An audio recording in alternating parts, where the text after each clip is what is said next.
Kristin, how you doing? Hi, Mellina. Hi, everyone. Hey, everybody. It's so lovely to see all of you. I'm excited to have this conversation and learn a little bit more about what's going on. Yes, let's do this. All right. So first off, I want to talk a little bit about rock, paper, radio, because it'd be fair to say that in a way it's given birth to Odd One In, right? So I did a little digging, it didn't take much, but on rock, paper, radio. And you describe it as a dispatch for misfits and unlikely optimists. And that's really interesting. Unlikely optimists. Yeah. Tell me about that. Yeah, so I started this newsletter back in the beginning of 2020 in the pandemic, and I think we all needed a little infusion of optimism. But, I was thinking about, I just wanted a space really to share all of the things that make me really curious and really excited. And so the newsletter was that. And I was thinking about what links all of the totally disjointed kind of content that I consume that I want to share, the public radio stories, the essays, the photo essays, all of those things. And I was like, I think underlying all of it is this sense of resilience. I'm really, really interested in stories of folks who have overcome significant hardships. So when I think about unlikely optimism, I think about people who are hopeful and people who are positive and people who are still interested in connecting with other people, even despite that they have come through really hard things that for all other reasons should have made them probably want to turn away from the world and turn away from other people. And so those are the stories that I'm mostly interested in. And even though the newsletter shares really different kinds of content every week, and it seems perhaps a little random and scattered, I think that that's the through line throughout all of it. And actually, the podcast, which is now called Odd One In, I originally was going to call it The Unlikely Optimist, but that was like a bit of a mouthful for a podcast, right? So here we have the Odd One In. Yeah, Odd One In is definitely catchy. Yeah. I like it. Yeah. So you've been consistent. Like every Thursday, I see my inbox. There's another. Mostly every day. I was giving you credit. Okay. Right? Okay. So you've hit how many now? How many rock, paper radios? Yep. We're almost at 100, which is a really big deal. So this is like this is also our 2-year rock, paper radio anniversary, which is really cool. Ooh, all right. Yeah. I feel like doing anything like on the side as a side project consistently for 2 years is like a huge accomplishment, right? I would agree. So for me it is. So 2 years. We're almost at 100 issues so far. It's exciting. Yeah, I feel the same way. It's like I've brushed my teeth 100 days in a row, and I'm very proud of myself. So doing that is a much bigger accomplishment. So with all of those dispatches of rock, paper, radio and thinking about that unlikely optimist, can you think of one that really stood out? A story? For you? Yeah. That's a great question. A specific story from rock, paper, radio. There's so many that I love.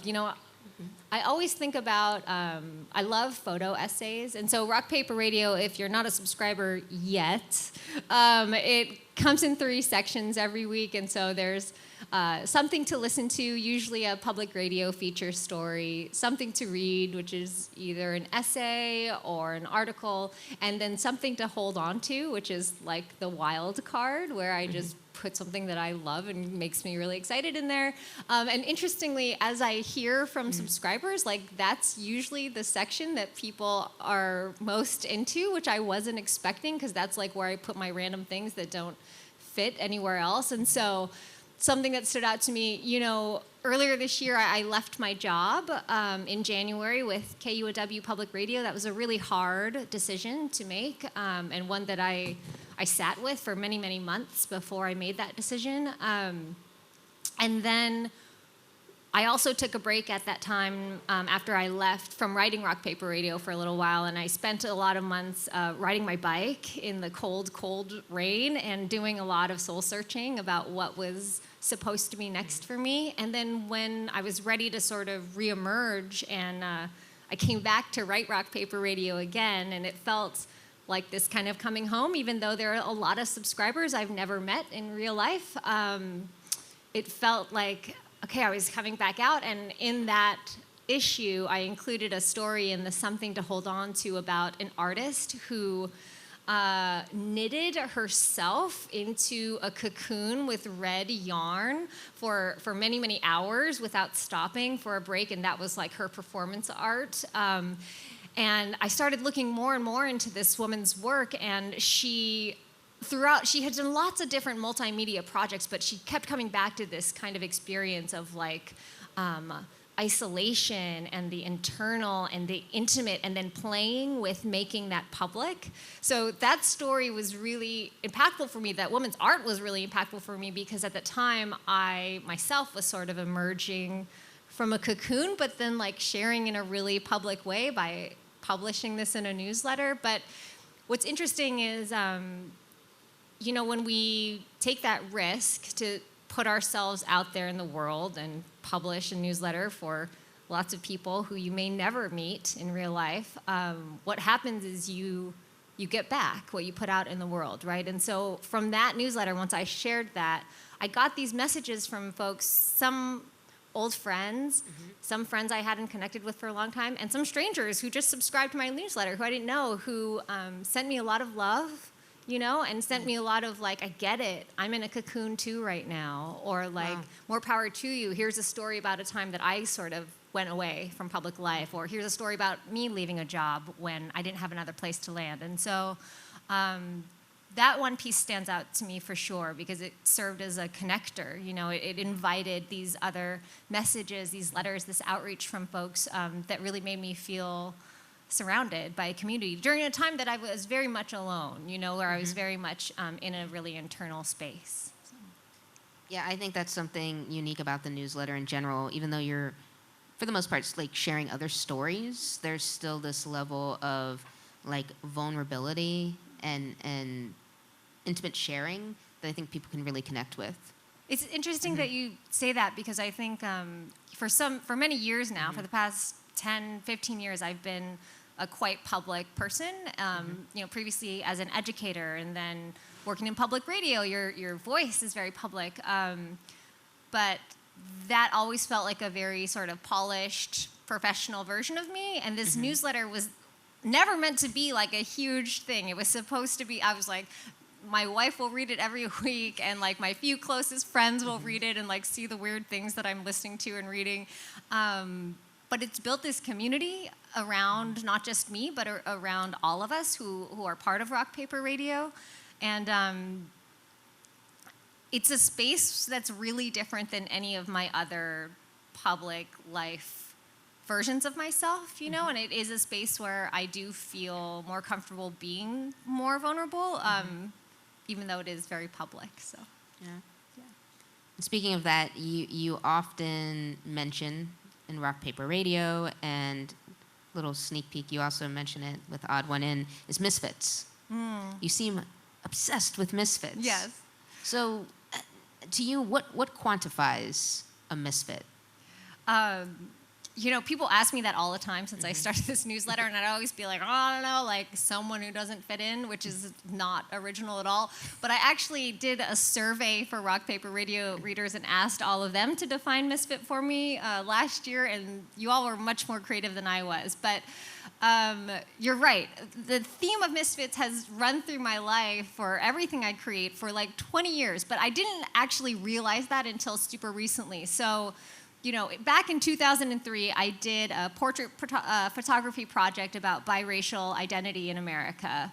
And I thought that was a project about race. Okay, that's what that was, right? And then, later on at KUW, I started a Curiosity Club, which was a nerdy supper club, which actually you were in it. Many of you have been part of Curiosity Club, which I thought was a space for public radio conversations and for folks to come together who wouldn't otherwise break bread with people who are very different than them, right? But the long story short, and then eventually for TED Ed, I created a project where students and teachers would share their responses to two questions. What do you have in common with your students or teachers? And does it matter that students and teachers have things in common, to bring attention to the fact that the majority of our students, of course, are children of color, while here in Washington State, actually almost 90% of our teachers are white. So I looked at all these projects over the last 20 years, and I think, I'm just really interested in conversations about identity or race or all these things. But actually, the through line that connects all of my work and pretty much every public radio story I've ever produced or been a part of is about people who are outsiders. I think that's one of the reasons why you and I connected, right? Mm-hmm. And I'm really, really interested in folks who are finding their way when there's no other option except to just be themselves.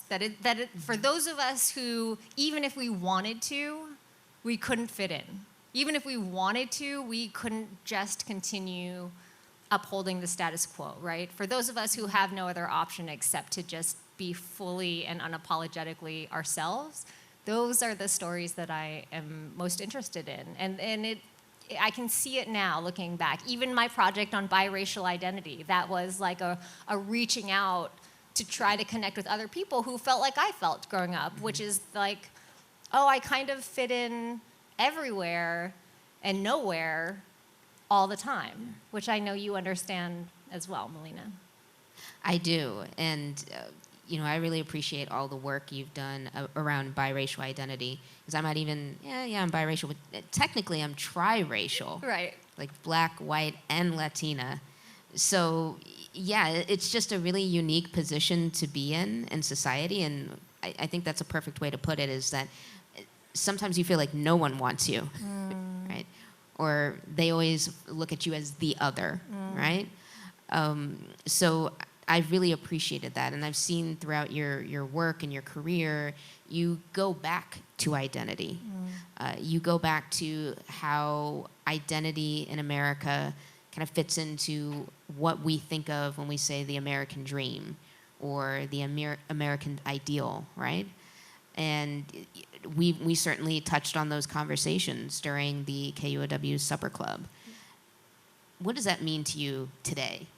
Yes, I'm also really obsessed with the American dream, or like the American fantasy, if perhaps you want to call it. I come from these stories myself. They're really embedded, and they're so romantic. We all want to believe in that American dream story of like pulling yourself up by your bootstraps, right? But like that's embedded into my own family mythology as well. I think about my grandmother on my father's side, my Chinese grandmother, comes from, growing up working in a garment factory. And then when my dad's dad passed away when he was very young, she became a single mom to 5 children. Wow. She ended up working her way up to being like the regional manager of this garment factory, So and this is in Hawaii, and like this is very much an American dream story, right? I think about my grandmother on my mother's side. She was paralyzed in 1950 because of this horrible accident, this explosion that happened in Seattle, actually in Capitol Hill. She was in her early 20s. She had 2 little babies. And my grandmother today, she's 95 years old. She is my person. She's like my best friend. We have we read books together. I call her out. I just called her the other day because I'm doing like my planting in my patio, and I'm like, Grandma, what are the bulbs I'm supposed to do? Here's the like north-facing window. Anyways, my grandma is the best. She's 95 years old. She has been a wheelchair user since 1950. Wow. This is 72 years ago. Yes. Wow. This is far before any disability rights movement. This is far before curb cuts were in the sidewalks. My grandmother is absolutely the funniest and most optimistic, most hopeful, most joyful women you will ever meet. She's sharp as a tack at 95. So these are the kinds of stories, these are the kinds of women that I come from. And so I'm very interested in these stories of resilience, and whether or not that's actually true for the American reality. Whether stories of like that are exceptions, right? or whether stories like that are actually attainable for everyday people within a system that does not support working class people, does not support disabled people. Like, is that American dream real? Is it a myth? I'm really interested in unpacking that. So yes, that definitely is a through line. And I know I'm getting the signal, by the way, Mellina, we're at time. I know it's time for our next section. Okay, because I was about to opine on that. I know, because you and I could probably have like a whole podcast episode ourselves. Yes, we'll come back. I'm just going to say one thing and then we'll... Yes, go for it. But I believe I'm living the American dream. I know you do. I know you do. Tell us, Mellina. Tell us about your American dream. But I think it's a little foggy, right? But give us the summary, because I know you have too. So me too, right? Is there time? Is there time for the summary? No. Give us like the tweet version. Yeah. The tweet version. How many characters are we at? No. No, I do believe that I'm living the American dream because I come from humble beginnings and come from immigrants and sharecroppers and and down the line slaves.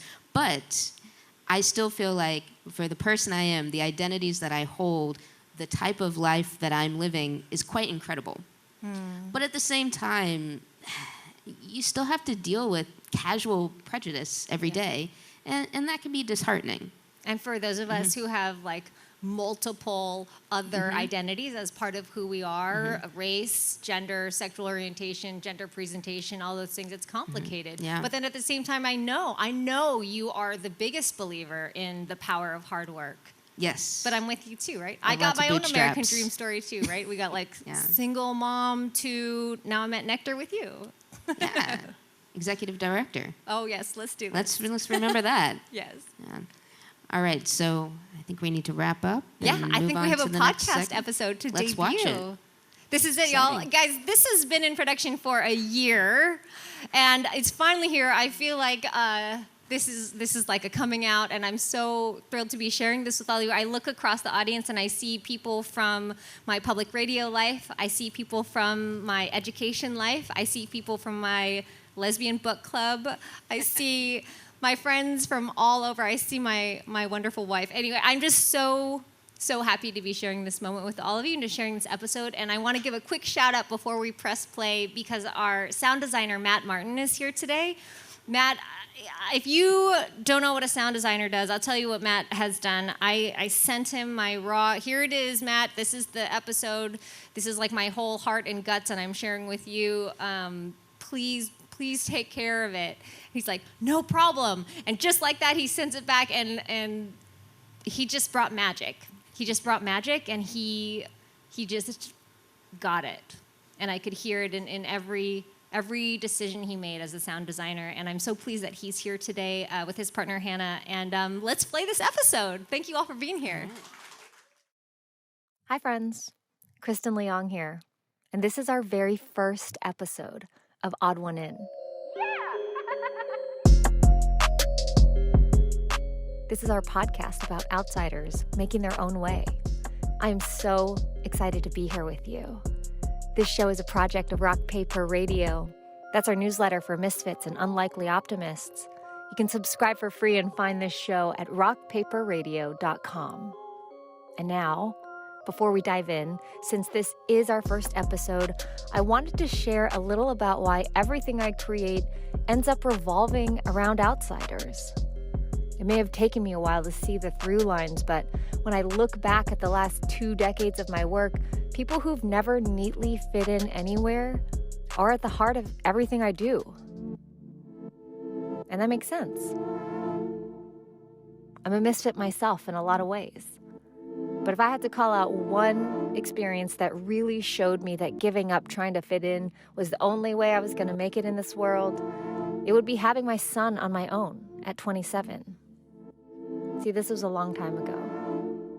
In my early days of being a parent, images of single moms pretty much came in 2 stereotypes: struggling teen moms and privileged middle-aged women who were owning their solo parenting with pride.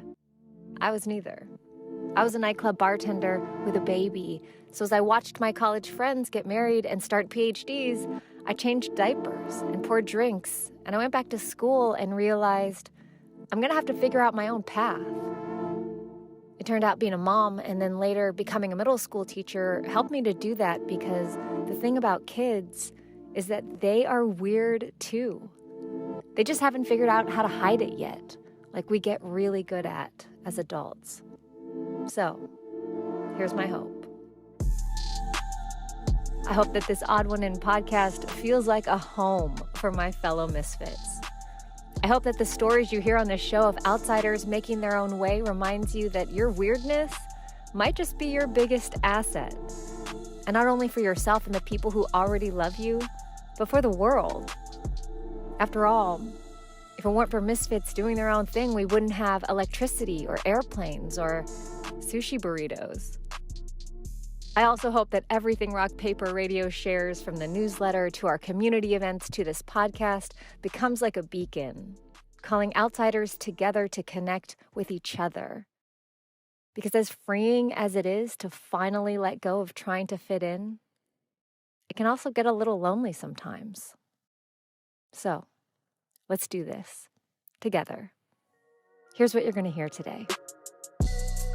You're going to meet a Korean American misfit musician on the rise who launched his career after a night in jail talking to God while high on ecstasy and acid.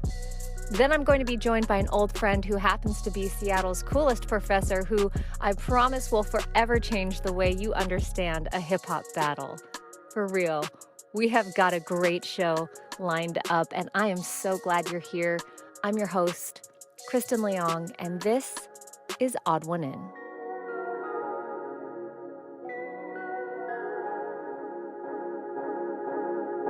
Because I could have gone one or two ways, I could have kept, abusing drugs and just get messed up and just die, or go to jail. That's one path. Or the second path would have been, I would have just taken over from my parents' deli or uncle's food truck, and I would just continue the food industry, But without faith, I wouldn't be where I am now. That's 24-year-old Korean American musician Phillip Lee, better known by his stage name, Old Chingu. It means old friend in Korean. Old Chingu's music is a mix of hip-hop, pop, and Christianity. It's an unlikely mix, but it's working for him. He just released his first full-length album, and one of his songs, Closer, recently passed over 1 million listens on Spotify.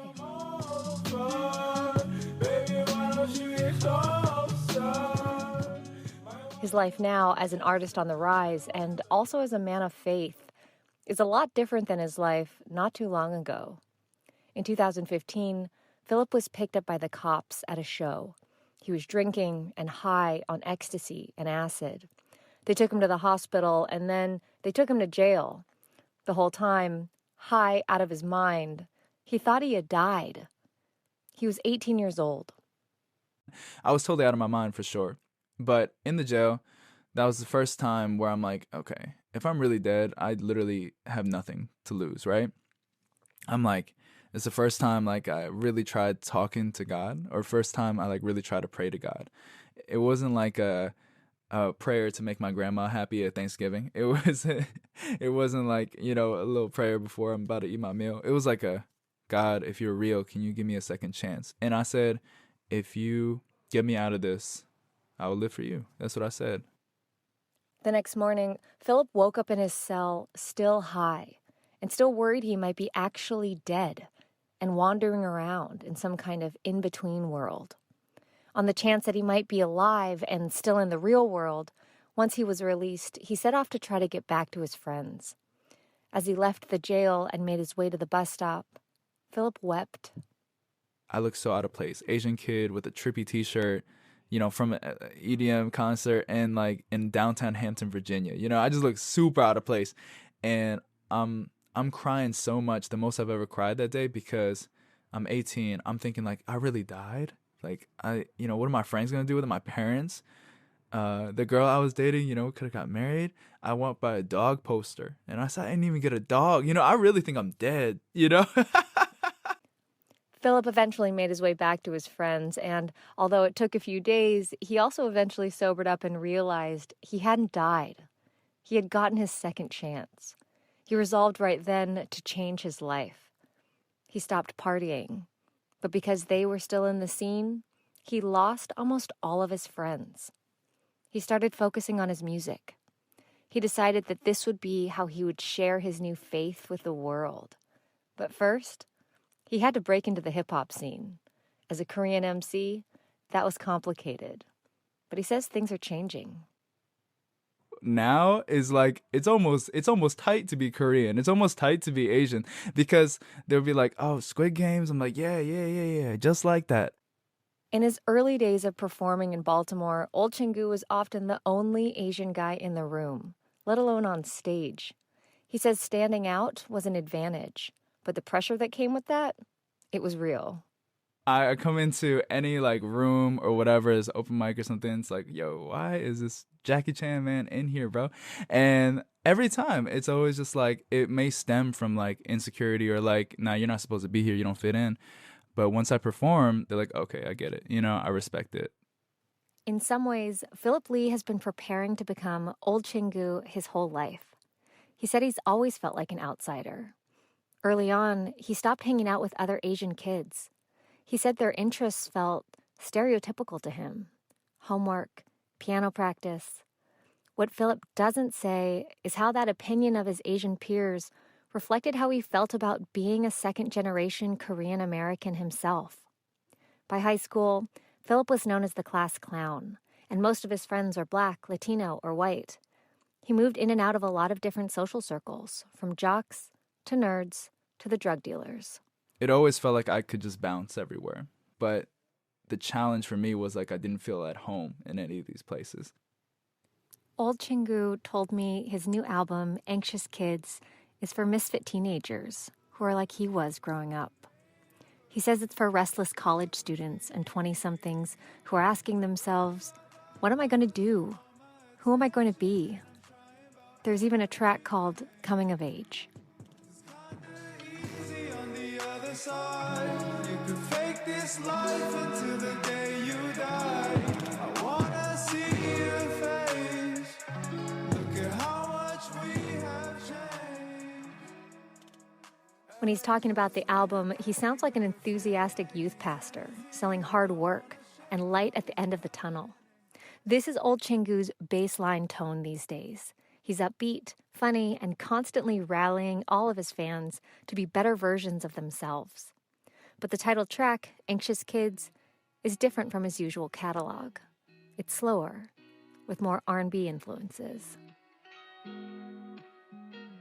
I feel like I'm blinded. I don't know my mission, I hope I find it. Or maybe this is just the way that life is. At first, Old Chingu tells me that this song is for his partner, and then that it's for the misfit kid he used to be.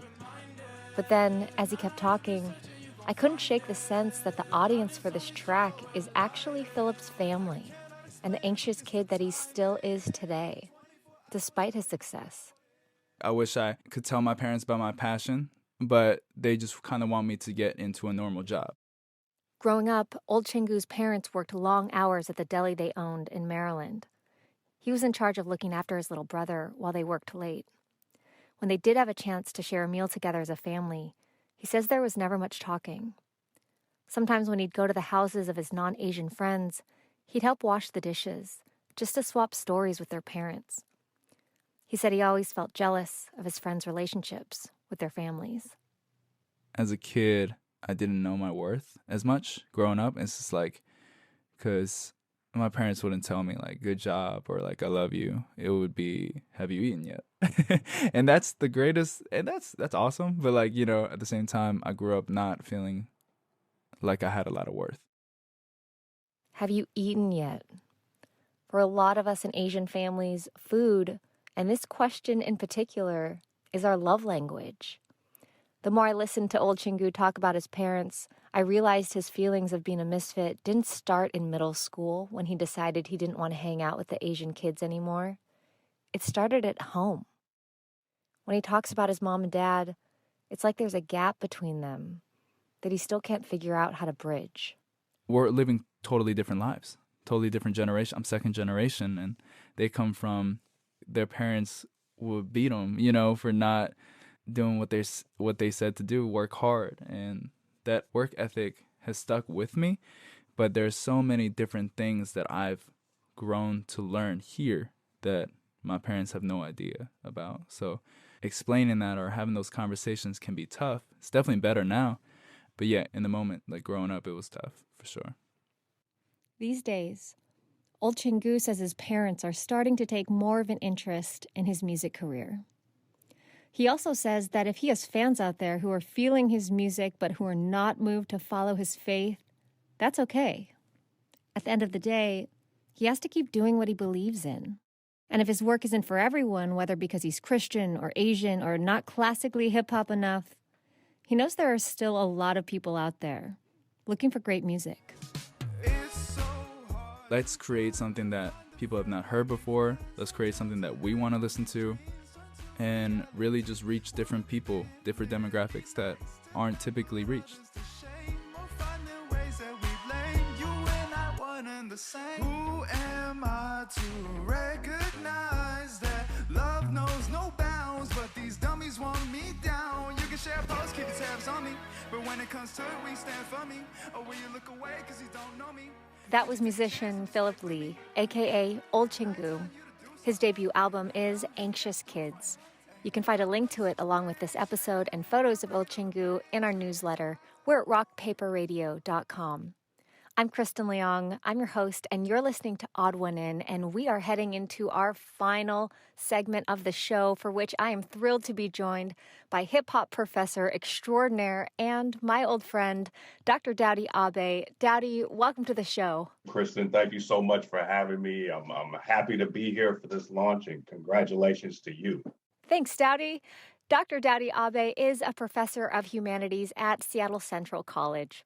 He's also the author of Emerald Street, A History of Hip-Hop in Seattle, which, by the way, includes a foreword by none other than Seattle's own Sir Mix-a-Lot. Now, Daudi, real quick, for our listeners who are meeting you for the first time, can you share a bit about your cultural backgrounds and how you identify? Yes, so my father, I mentioned, was an immigrant.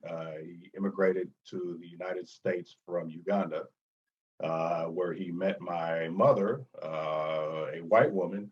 They moved to Seattle in the fall of 1970, where my dad took a position as the first, and at that time only, Black instructor at North Seattle Community College. And so as I identify as a Black hetero male that is in his early 50s. Thanks, Daudi. So we just went on a journey with Old Chingu, and so much of what he shared about his path was about how he's always felt like an outsider, and not just as a Korean MC in hip-hop, but also as a second-gen son, and even amongst his Asian peers as a child. Of course, this Odd One In podcast and our partner Rock Paper Radio newsletter are meant to be a sort of haven for misfits. Now, Daudi, you know I have to ask because you and I have known each other for a long time. So I can imagine that as you were pioneering a history of hip-hop college class 20-something years ago, you were probably rocking a Kangol hat and kicks like you do today. So what I'm wondering is, are there parts of Old Chingu's story that you personally relate to? Have there been times where you have felt like a misfit too, especially in your early days as a professor? I'm hearing you speak and kind of ask that question, I'm thinking about how I relished that time feeling like an outsider, because at that time it kind of felt like hip hop was ours. And, it's not for, the people out there in the mainstream, it's not for them. You know what I'm saying? That's why they don't like it, because it's not for them. And so and as it started to get more popular, I remember being like, having some angst about it. Like, oh, now all of a sudden, now people want to be that. You know what I'm saying? You didn't want to listen to it, MTV, you didn't want to play it, a few years ago. Now, Yo MTV Raps is your most popular show. I mean, so there was some defensiveness and there was some uncertainty as the culture started to grow. This is kind of circling back to your question about the whole Misfit thing is, people asking me what I would teach, and I would tell them, a hip hop class. Obviously everybody in higher ed already thinks that they're the smartest person in the room, no matter what room they go into. And so, I would get these responses of like, oh, interesting. Oh, well, that's cute. You know what I'm saying? People would just kind of a hip hop class, really in college? Oh, aren't you? Isn't that special? You know what I'm saying? That kind of thing. So definitely within kind of the sphere of academia, I can definitely feel about the idea of being kind of viewed and treated as a misfit. Daudi, what can you tell us about the history of diversity in hip hop?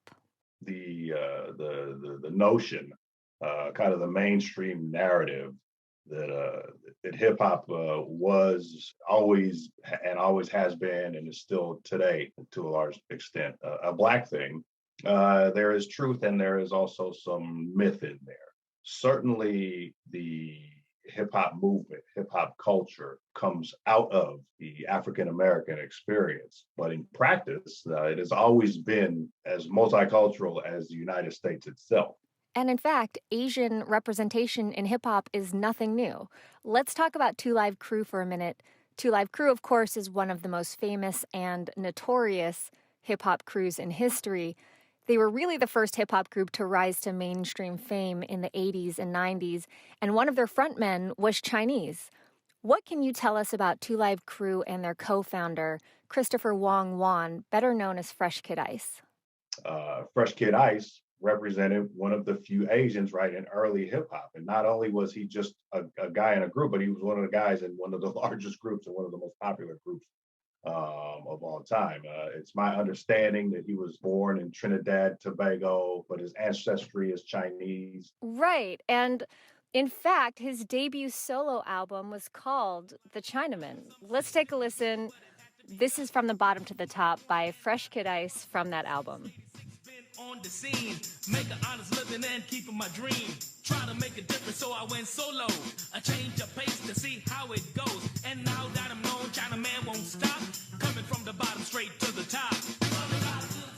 Now, Daudi, I was hard pressed to find even part of a Two Live Crew or Fresh Kid Ice track that we could share on this family friendly episode. What role did sex and shock value play in bringing hip hop to mainstream listeners? You know, if you were around in the in the late 80s, you kind of, or in the early 90s, you kind of remember Two Live Crew as this over the top, got into this whole thing with the Supreme Court about freedom of speech because of the tone and the content of their records, which was heavily sexually explicit. And in a lot of ways, the group itself was pioneering, not only in the sense of the X-rated material, the kind of blue material that they were releasing, but also pushing the envelope. And in a lot of ways, they were one of the primary groups responsible for the parental advisory stickers that started showing up on albums in the late 80s. Ah, yes, those familiar black and white parental advisory stickers, those were like a beacon to us growing up. I think we can safely thank those stickers for propelling hip hop into the mainstream. Now, that court case you mentioned, that was in 1992 after a sheriff tried to ban the sale of Two Live Crew's album because it was so sexually graphic. Two Live Crew winning that case was framed as a win for the First Amendment. What's striking to me about all of this is that here we have the pioneers of hip hop rapping so explicitly about sex and women that they end up in court in a fight that sparks a national debate about misogyny, artistic integrity, and freedom of speech. And one of the frontmen of the group is an Asian rapper. Now, this explodes so many mainstream stereotypes about Asians and Asian Americans. You know, Fresh Kid Ice's work is in complete contrast to that model minority image of Asians as quiet, well-behaved, and for Asian men at least, as asexual. And yet, despite Fresh Kid Ice and Two Live Crew becoming nearly synonymous with hip-hop itself because of that case, anti-Asian exclusion and stereotypes in the hip-hop community still seem to persist today, which Old Chingu alludes to in regards to his own journey, even if he indicates that things are starting to change for the better. Daudi, how do you make sense of that? You know, even within hip hop and even within this culture that is made from struggle and it favors the underdog and it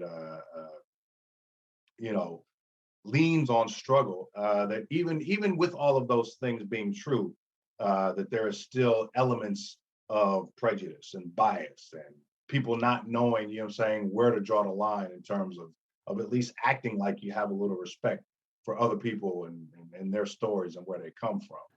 Let's talk more about drawing that line.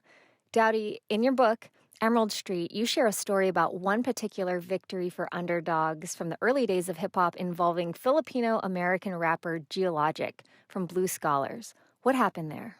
That's talking about a freestyle battle where there was a white guy and he was facing like three maybe Asian American rappers in terms of his opponent in this freestyle competition. He started going for just the lame kind of stereotype rhyme type of stuff. No matter where they were from, calling them tourists. And, you know, you need your camera so you can take more pictures, stuff like that.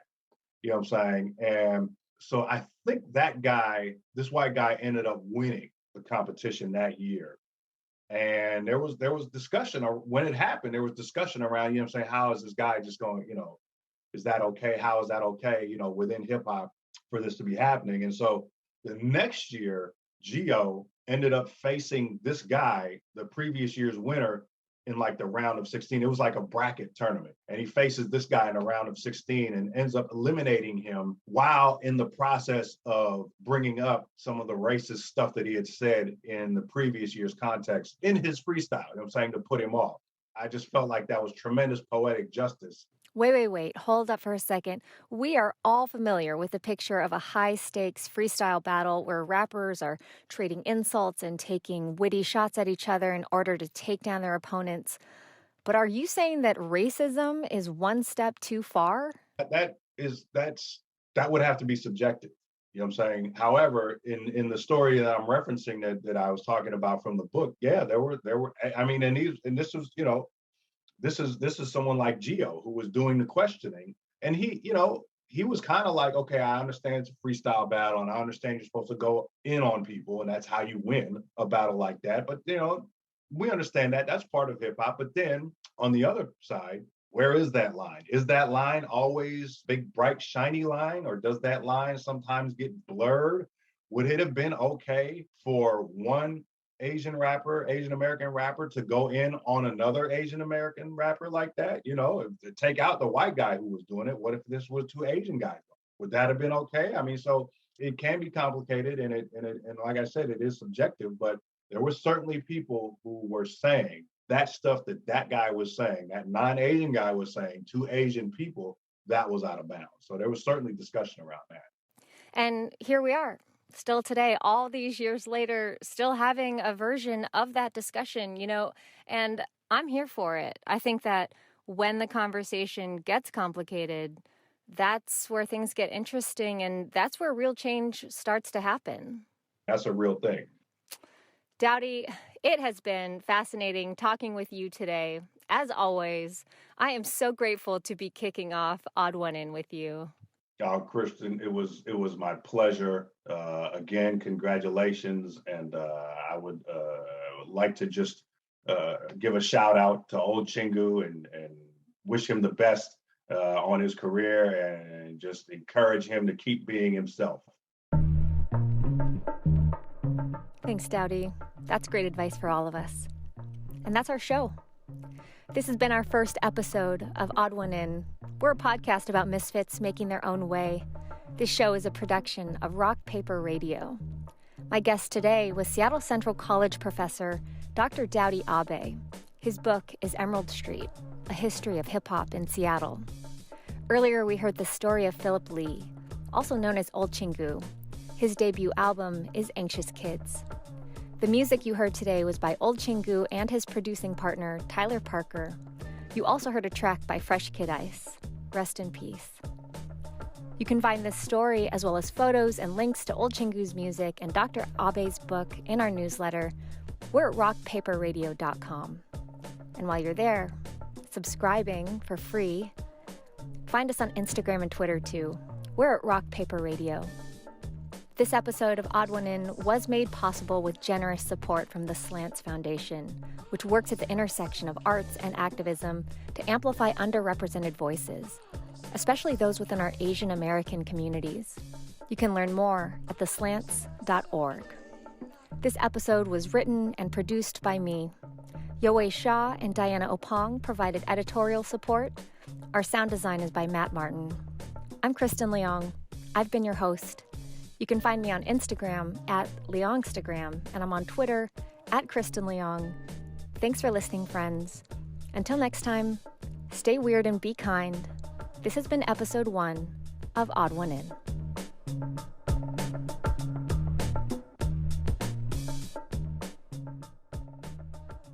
So, we have the privilege of having one of the guests of the first episode of Odd One In here on stage with us.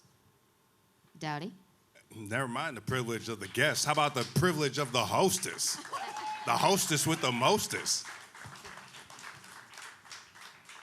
So, before we get started with questions, I have to clear the air a little bit. Daudi, this is not the first time that you and I have shared a stage, is it? It is not.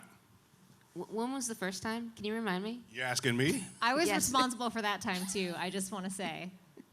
It's like some type of debate activity where, like, you know, two teams of two people went against each other to try to sway the crowd to see whatever. I don't even remember what we were talking about, but to see whatever. Politics and culture. Well, okay. So whatever, to see whatever it is we're talking about, to try to sway the crowd to This to is see a it your way. KUOW event in front of lots of people at Mopop. Daudi, don't play it off like it was a small thing. I mean, I who can remember? I remember. Mellina remembers because There it is. Mellina, who won that debate? I did. Yeah. It there was is. Daudi versus Mellina, and we have brought them back together today, guys. It wasn't one-on-one. It was a No, team thing. it was. It was a team It thing. was. Are you blaming your teammates, No. Daudi? I was just about to say I'm not gonna throw my teammate under the bus. All right. We got that out of the way. Thank you. Thank you. Thanks for bringing that up. Appreciate that. Thank you. Yeah. Wait, what was the debate topic again? It was whether or not pop culture reflects reality? Is that it? It was whether or not our politics are destroying our culture. Now, keep in mind, this was 4 years ago. It's a little We had no tense. idea what was coming. It was a little tense. It was. But it was fun. And we're back here today. And now we're back. Yeah, this will be a lot more lighthearted. We're all about continuing the conversation, guys. Yeah. Disagreements don't have to be the end of a conversation. We can Yeah. keep it going. Anyway, the crowd didn't know what they were talking about. You know what I'm They saying? The crowd voted. They didn't know what they were talking about. It was all my friends. So, again, back to you, Daudi. One thing interesting that I learned before this event started is that you didn't get a preview of the podcast. So you got to hear and see it for the first time along with the audience. So what did you think? I thought it was great. I thought that everything that Kristin was saying about how it came back to her edited and flowing and sounding very smooth definitely came through in the broadcast. And I always appreciate people who are talking about things like you're talking about with the whole outside mentality, because in so many ways, when you're talking about the characteristics of the outsider, I feel like hip hop falls into that category. And so those discussions about those topics are near and dear to my heart because they also relate to something that is also near and dear to my heart, which is hip hop. I loved what you said in the show, Daudi, when you said hip hop has always been about misfits. Is that what you said? Yeah, I felt that. And it has been. I mean, you know, in a lot of ways, hip hop is not even really supposed to be here. If you're taking into account where it came from, the time that it came from, and who it came from, traditionally speaking, those are not people or places that up until that point the mainstream seemed to have any interest in hearing from. And so the fact that you were able to, and also its placement in history, because as it starts to grow and spread through the boroughs of New York City in the 1970s, that is an interesting time in U.S. history, because you're roughly by the mid-70s, you're roughly about 10 years or so past the signing of the Civil Rights Act. And with that, I think that a lot of full disclosure, I wasn't alive during that time. I was born in 1970. But just saying my reading of history was that it was a very hopeful time for a lot of disenfranchised and marginalized populations. And so by the time you get to the mid-70s, you start to, especially if you're in New York, you're starting to see, if you're interested in learning about what New York was like at the time that hip-hop was coming around, watch the movie Wild Style, because it really does a great job of having a lot of scene-setting shots, environment shots, and what you walk away with, to a large degree, are just blocks and blocks of abandoned buildings and rubble-strewn fields. And economically speaking, at that time, there were budget cuts within education. And traditionally speaking, when there are budget cuts in education, which are the first programs to go?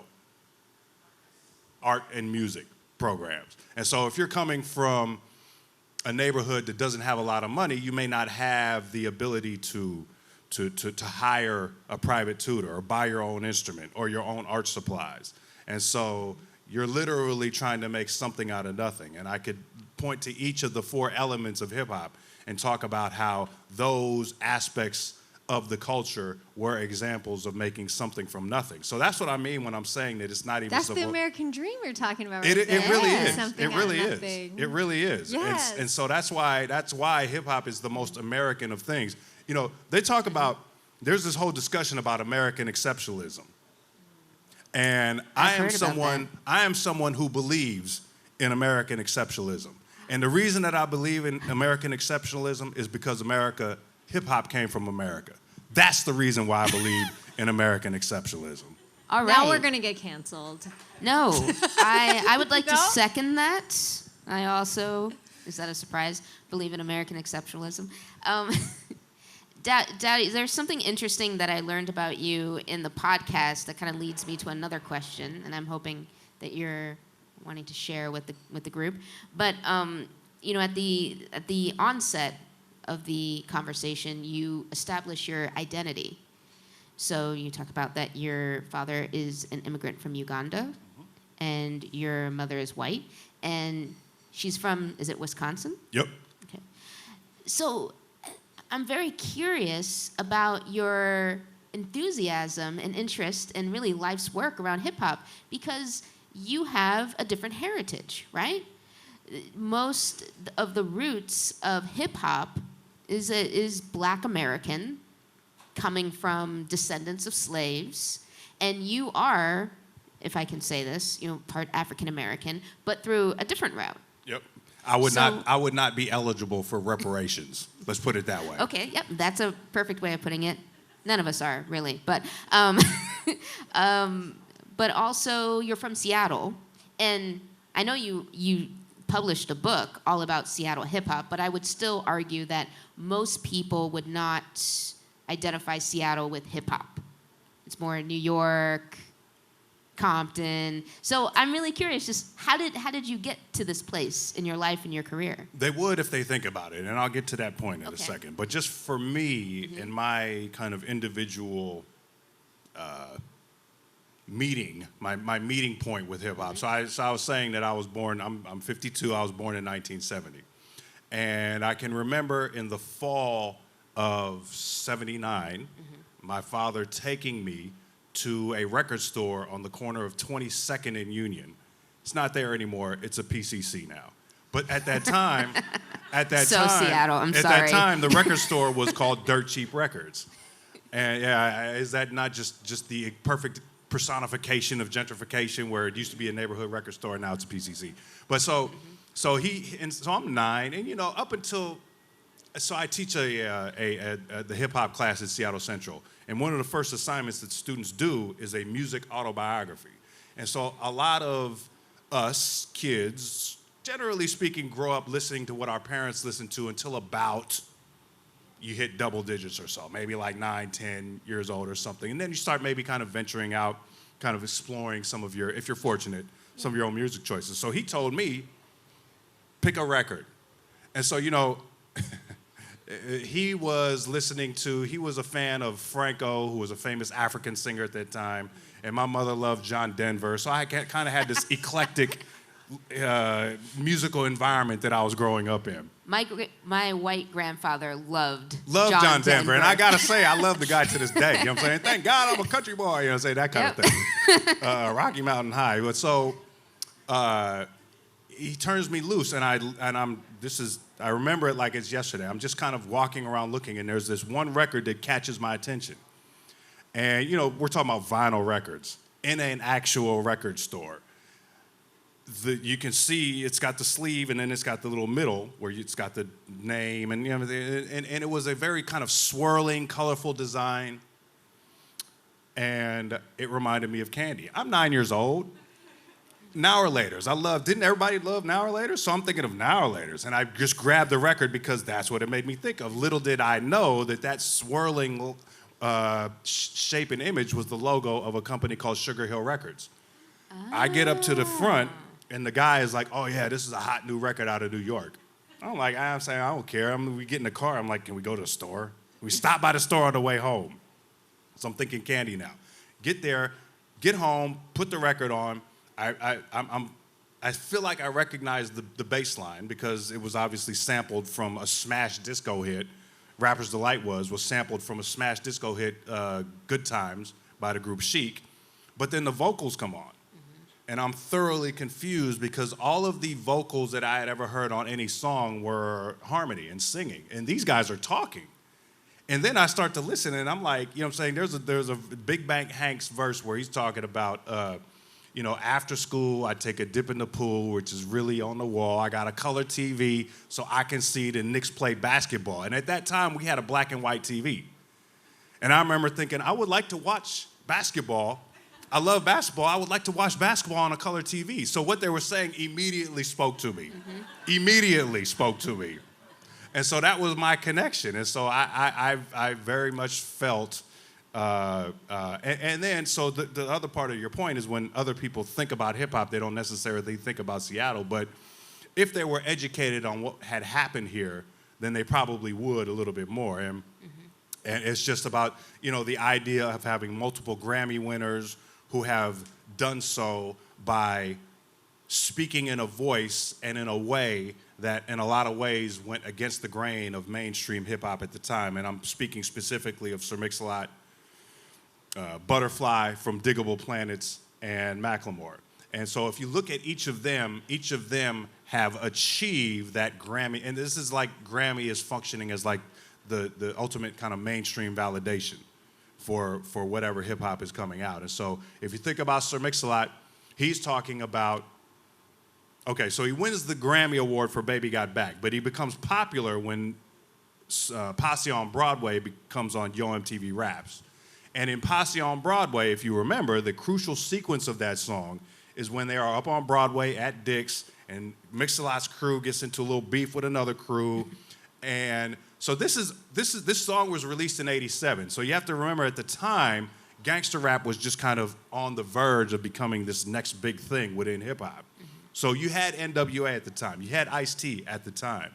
So Mix-a-Lot gets into this conflict with people at Dick's and solves the problem. First of all, he stands up to a boyfriend who's about to physically assault his girlfriend.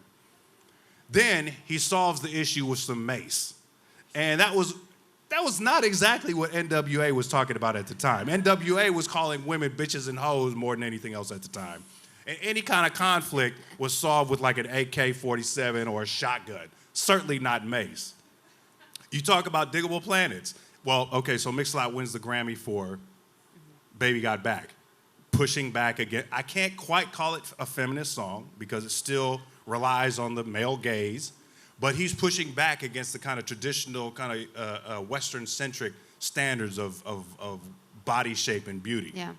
So you have that, and then you have Diggable Planets and Ishmael Butler, Garfield High School, class of 1987, Butterfly in that group. And they were talking about themselves as socialists and talking about Karl Marx and wearing clogs. And that wasn't exactly what mainstream hip-hop was talking about in the 1990s. But very Seattle. But very Seattle, even though he was criticized because he didn't necessarily publicize the fact that he was from Seattle at that time. Their Diggable Planets was listed as kind of a Brooklyn-based trio. But so anyway, ahead of their time, if you want to check out a song, you should check out Diggable Planet's song called La Femme Fatale, which openly name checks Roe v. Wade. Again, not a lot of mainstream rappers at that time were taking that stance. Okay, and then finally you look at Mclemore, and two of Mclemore, the songs that really kind of put him on the map, Thrift Shop and Same Love, go directly against two of the longly most held norms of mainstream hip hop, which Absolutely. are, you know what I'm saying, bling, which is, you know, flashy jewelry and name brand clothing, and homophobia. And the fact that he was able to address those issues in that way through the lens of hip hop speaks to the kind of the uniqueness and originality that comes from here. Yeah, and speaking of the Grammys, he beat Kendrick Lamar.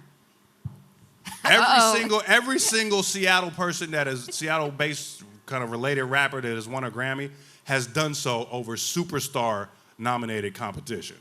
Superstar. So Mix-a-Lot wins over, who does he win over? He wins over Hammer, I think. He wins over Marky Mark, AKA Mark Wahlberg, who was a rapper at the time, and maybe Queen Latifah. And I definitely think that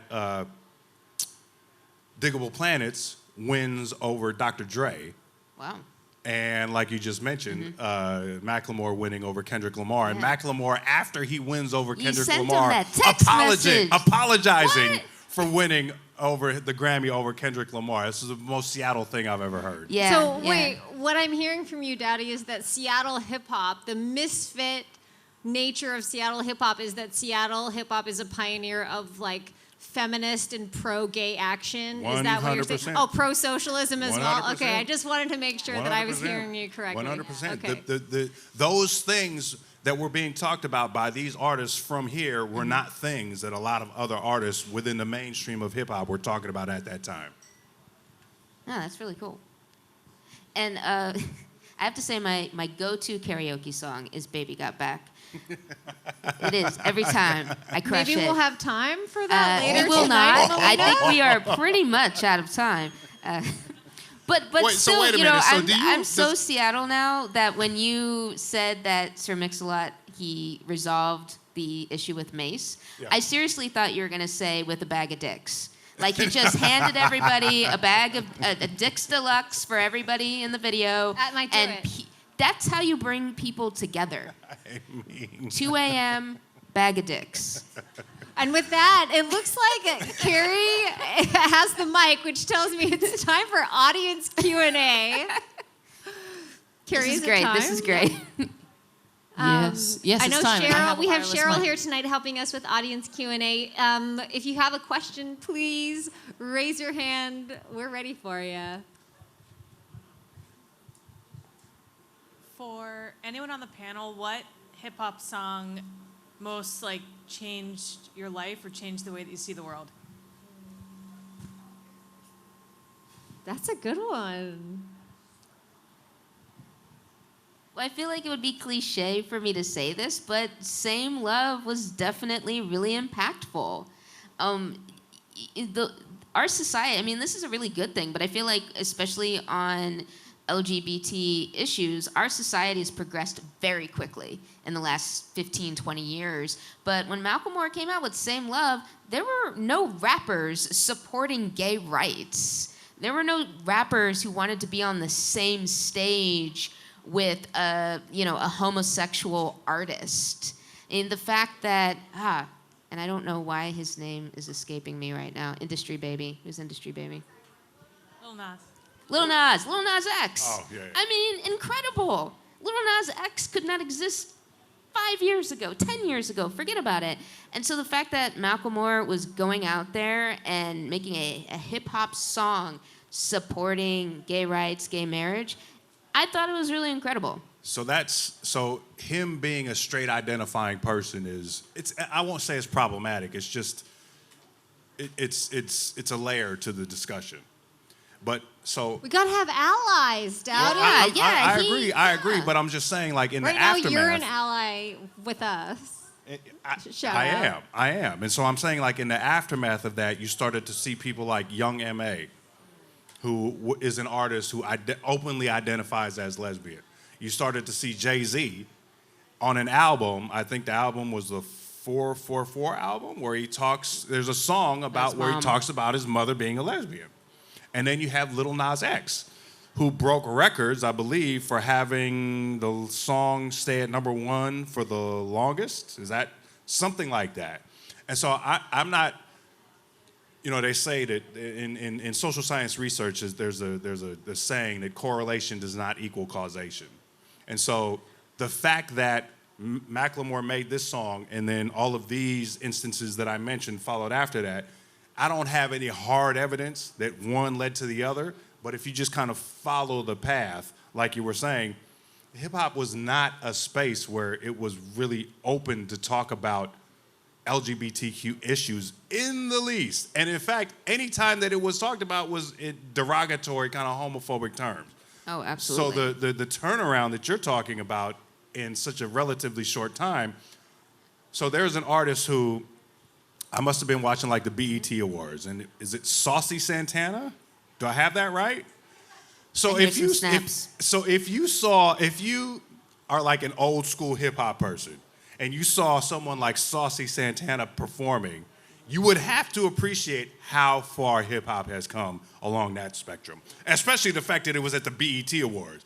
And I'm not, I'm not trying to throw shade on BET. I'm just saying that BET is heavily into the black culture, and the black culture has not always necessarily been so accepting to LGBTQ folks. So just to see that in the span of, and we're right around the 10-year mark, I think, of when that Mclemore album was released, The Heist. I think it was 2012. Wow. So we've seen a lot happen within a decade. Yeah. More questions?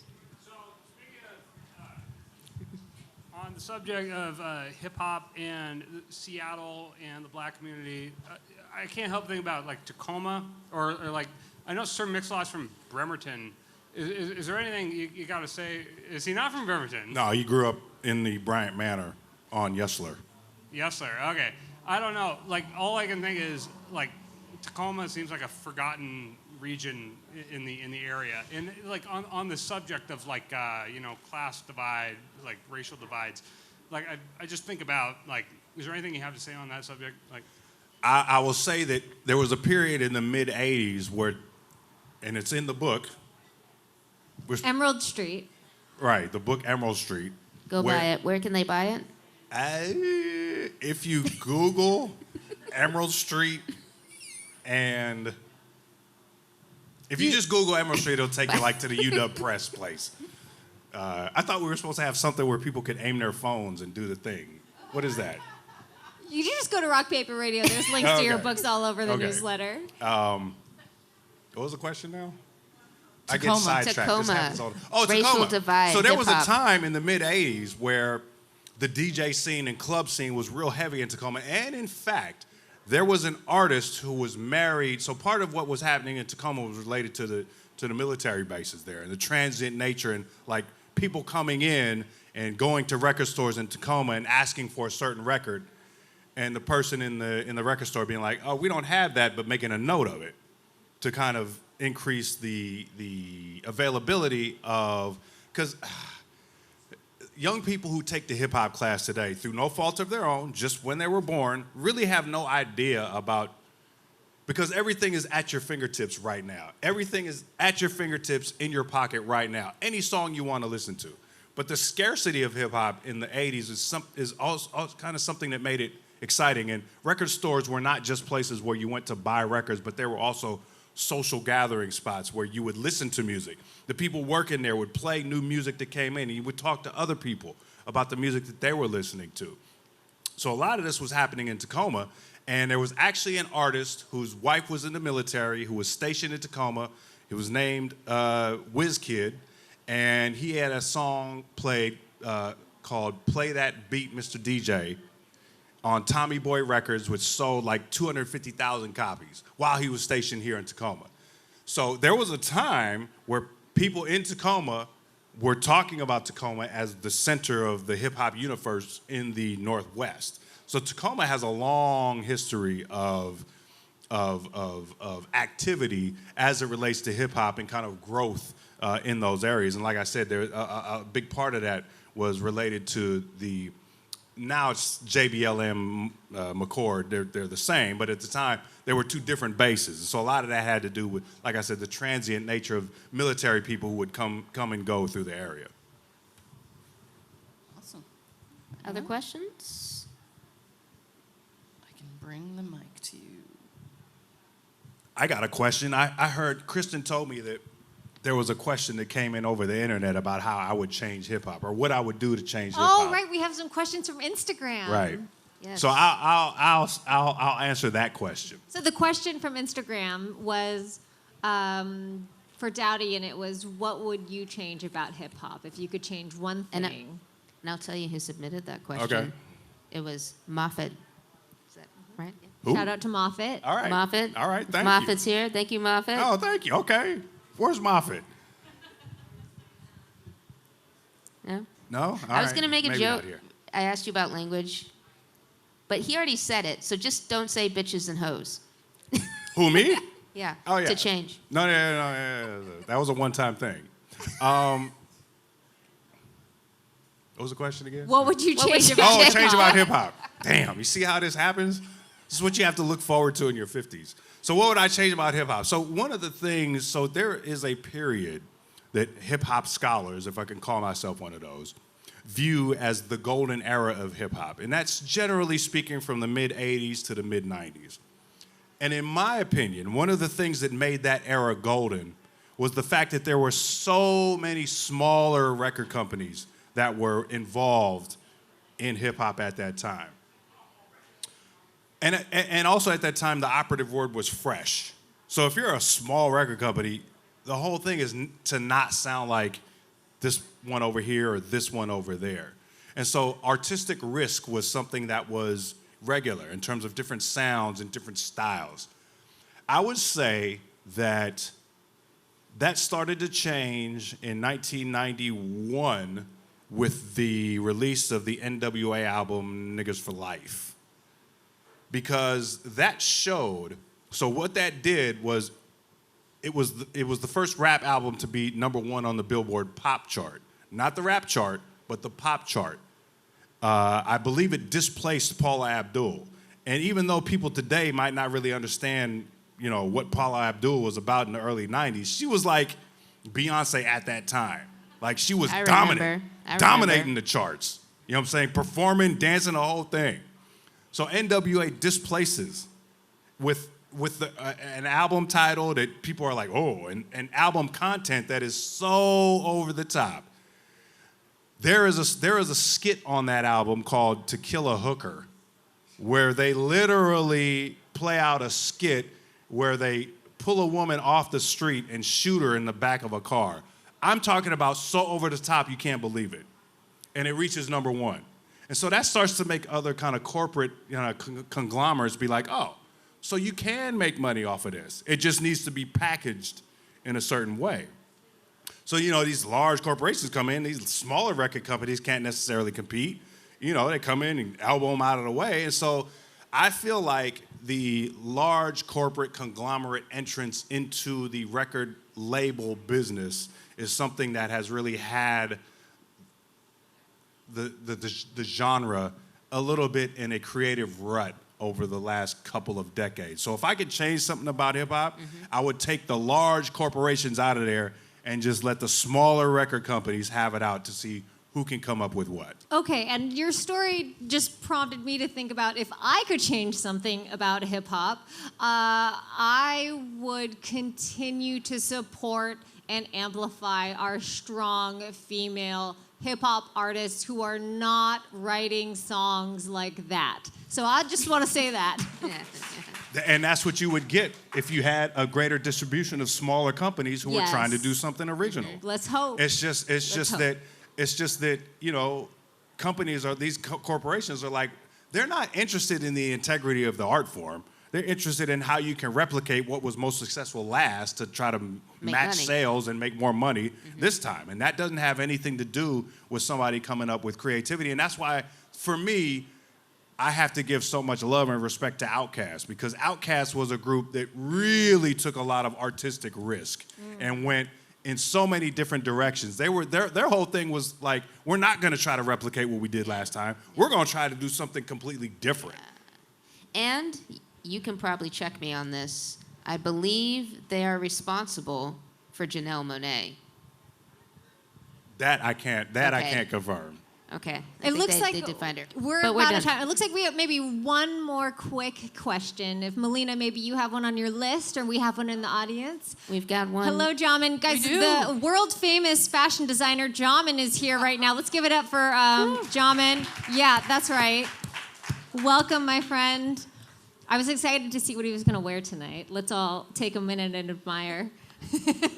Super cash. I'm super cash. So my question does have something to do with fashion. So I heard you guys, sorry I came in super late, had to work, but I heard you guys talking about how the Seattle hip-hop artists influence culture through the topics that they speak of, like we talked about Mclemore and the Same Love song, and thrifting, the thrift shop song. So fashion is one of the top 3 or top 5 industries in the world that has the absolute most waste. And I feel like the thrifting song, I don't have the numbers to prove it, but I feel like the thrifting song could have contributed towards creating less waste as making it more of a popular thing to do. So for the future Mclemores and the future Sir Mix-a-Lots and the Outcasts, what are some current social topics or issues that you think future hip-hop artists could include in their music to make things more socially accepted? And while we think on that, Jamin, give a plug while you have the mic. Tell us where we can find your designs. Jamin's a very talented designer. So, pull your phones out. I'm on Instagram. My name is Jamin, like the noodles, but with a J. Jamenls. You can find my Instagram there. From there, you can find my website. My brand is named Saziru. That's Saziru. Saziru.com. Get your custom garments made. Shows coming up. All that good stuff. Guys, let me tell you how I know Jamin. I produced a Seattle Now episode all about Seattle fashion. This is not an oxymoron, okay? And we brought Jamin in, and I had the opportunity to get to know Jamin through that show and his work. Just so you all know, he is on a mission to revolutionize Seattle and turn it into a fashion capital of the world. He has a steep hill to climb, but I support you 1,000%. And Mellina, I know you support his work 1,000,000% as well. Absolutely. Thank you. Absolutely. And I just want to say, before we bring hear... back dress codes. And I want to hear, Daudi, about the social issues that you think hip-hop can address next. But I just want to say that it's such a blessing for me right now to look across this audience and see so many folks who I have produced stories with and about. Because, as you know, if you are a creator, when you make art with folks, and I have produced stories with both of these folks here, you sit with their voices and their stories with you for weeks and months and days and hours, and it's just incredible to have you all here today sharing in this event, and I don't know, it's just really full circle, and I'm so grateful to see so many of you here tonight. I just want to say that again. So Daudi, what is it? What is the next big social issue that you think hip-hop could take on? So I was just having a conversation with a black woman yesterday who has children, and she was talking about how one of her children, her daughter, who's in her late teens, I think, was talking about identity and did not place her race at the forefront of that identity. And I remember, so I'm listening to her say that, and I'm like, how do you not do that? How for me, for most of my life, looking at the color of my skin has kind of been one of the, if not the, defining kind of element of how I go about life and how I handle situations and who I talk to and who I don't talk to. And so listening to her say that and I'm not saying that's the case for most black people or all black people or anything like that, but just hearing about her kind of talk about like that makes me wonder about the things within her kind of growing up process that have made her feel like that's not the main thing, that's not the primary thing. And I guess, is that hopeful? Is that progress? Is that, because people look at what's happening and they either think of it as change or progress. There are a lot of people who looked, when Obama was elected, looked at that as progress, and then there are other people who looked at that, this is just change. And so in that context, is it a positive thing when you have a black child like this growing up and not have that be the central feature of their identity? I don't know the answer to that question, but I know that how it's been when everybody has grown up with that as the forefront kind of point of their identity, and it's gotten us to where we are now. And I mean, I'm not saying where we are now is great, but it also, it's like, it feels like over decades, things have gotten better. It doesn't feel like, because I'm an impatient person, it's not as fast as I would like it, but you're not going to undo centuries of dehumanization in a couple of decades. Daudi, I just want to add on to that. You and I and Mellina and I, we have talked about this a lot. All three of us are mixed race.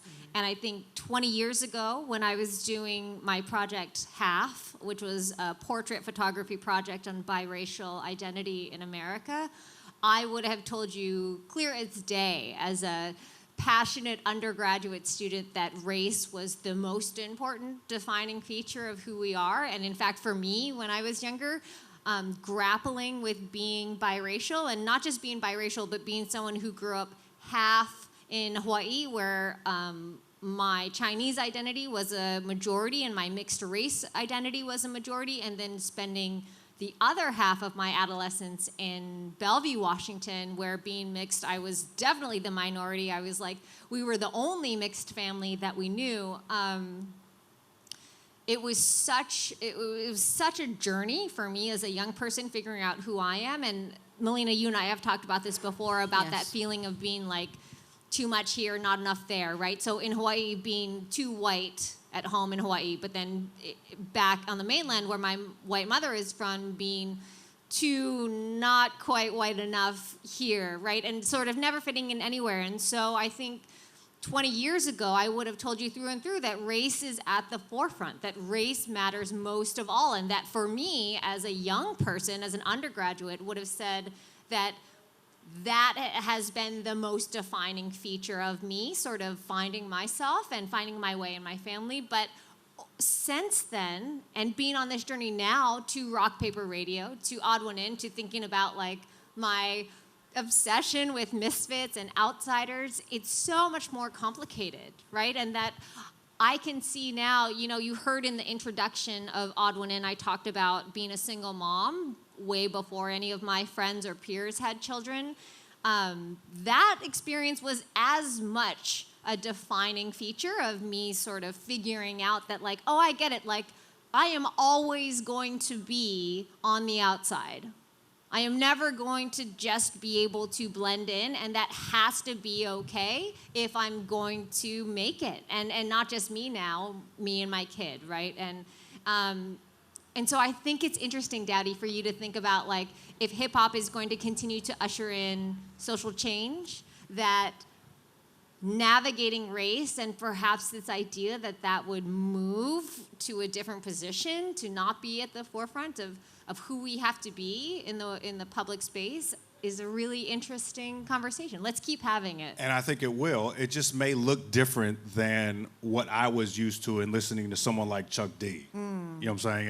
It may look different than when I was listening to someone like KRS-One or Lauryn Hill. The lens of young people is completely different. And that's, as an older head, I mean, that's been the issue for generations, right? Older people trying to figure out how younger people are seeing the world. But that's not possible. It's not possible for that to happen in the same way that it's not possible for younger people to really understand how listening to Chuck D in 1988 talking about "Don't Believe the Hype" made me feel. Or listening to KRS-One and Boogie Down Productions talking about "My Philosophy" Don't forget De made La me Soul. feel. what's that? De La Soul. You know, talking Oh, about yeah, I Buddy. remember them. You know, brought the so the kind of extending the feeling of experience between generations is something that has been people have been grappling with for the longest. Yeah. And it looks like we are about at time. We are. We're time to bring our beautiful MC back up on stage. Carrie, come on back. All right. Thank you all. Thank this you. has been wonderful. Thank you.